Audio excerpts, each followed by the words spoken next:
Judita bila je mlada, bogata i pobožna udovica iz grada Betulije. Njezin se život odvija u trenutku velike krize kada asirska vojska, pod vodstvom generala Holoferna, opsjeda njezin grad s namjerom da uništi židovski narod. Dok su vođe Betulije bili spremni na predaju zbog žeđi i straha, Judita ih prekorava zbog pomanjkanja vjere u Boga. Odlučuje uzeti sudbinu naroda u svoje ruke. Odlaže odjeću udovištva, ukrašava se i odlazi izravno u neprijateljski tabor, pretvarajući se da bježi iz grada.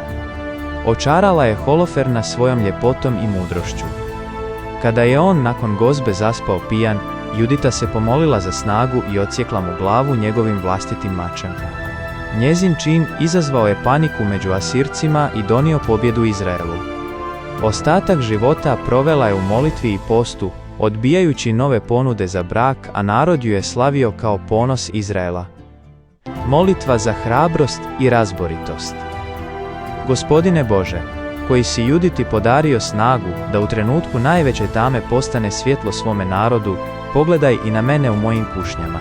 Daj mi srce koje se ne boji suprotstaviti nepravdi i duh koji se nepokolebljivo uzda u tvoju providnost. Nauči me da ljepotu i darove koje si mi dao koristim na slavu tvojega imena i za dobrobit bližnjih. Neka me njezina hrabrost nadahne da, poput nje, prepoznam da s tobom nijedan neprijatelj nije nesvladiv i nijedna situacija nije beznadna.